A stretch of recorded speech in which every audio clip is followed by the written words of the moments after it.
Olá, no vídeo de hoje eu vou falar sobre tabela de preço. Então o primeiro passo é aqui em cadastros, na parte de vendas, temos aqui a tabela de preço. Tá? Eu já deixei duas tabelas cadastradas. Quando a gente instala o sistema, essa tabela, preço base, ela vem cadastrada como padrão, tá? Porque o sistema obriga você a ter uma tabela. Só que, observe, ela não tem configuração nenhuma. Então, o que é válido, nesse caso que ela não tem nenhuma configuração, acaba sendo o preço definido lá no cadastro do produto. Já essa outra tabela, eu criei e dei esse nome para ela, aumentar 10%. Então, é uma tabela que não tem validade e eu coloquei aqui que ela se trata de uma operação de acréscimo, porque eu tenho a opção de desconto ou nenhuma, né? Então, no caso aqui, ela é uma de acréscimo, que ela vai aplicar o quê? Em valor ou em porcentagem? Ah, ela vai aplicar uma porcentagem de quanto? 10%, tá? 10% sobre o valor da venda.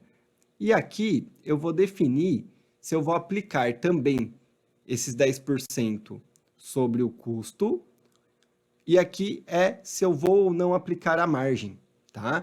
E eu também posso definir se essa tabela de preço precisa de permissão para utilizar. Se precisar de permissão, essa permissão é dada lá no cadastro do próprio vendedor, tá? Então, na hora de alterar essa tabela na venda, às vezes precisa de uma senha para vender com essa tabela, é possível fazer essa configuração lá no cadastro dos vendedores, certo?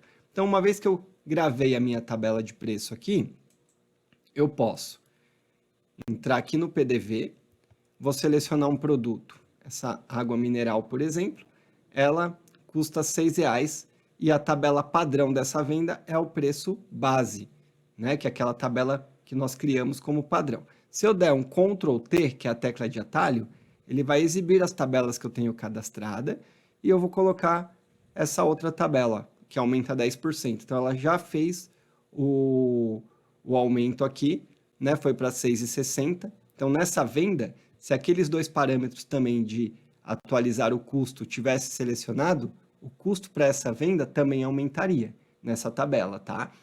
E aí ele verifica se vai manter a margem que está ou diminuir, né?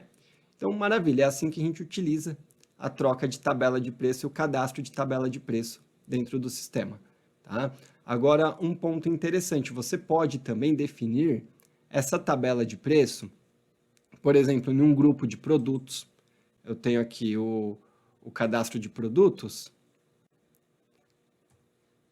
No próprio cadastro do produto, eu tenho aqui o grupo, correto? Eu posso informar, por exemplo, que o grupo diversos pertence a essa tabela de preço. Então, todos os produtos que compõem esse grupo, quando eu puxar um desses produtos lá na venda, ele já vai trocar para essa tabela de preço, tá? Eu também posso colocar a tabela de preço amarrada direto no cadastro do cliente. Entrando aqui no cadastro do cliente, né? E tem o campo aqui que eu posso amarrar a tabela de preço direto no cadastro dele, para quando eu selecionar aquele cliente na venda, já trazer a tabela que ele compra, tá? Então, essas são os locais que a gente utiliza a tabela de preço. Posso amarrar lá no produto, para um produto específico, para um grupo específico, né, de produtos, e aqui no cliente. E aqui no PDV, como eu mostrei, basta Ctrl T, que é a tecla que chama as tabelas de preço para eu selecionar qual tabela irei utilizar.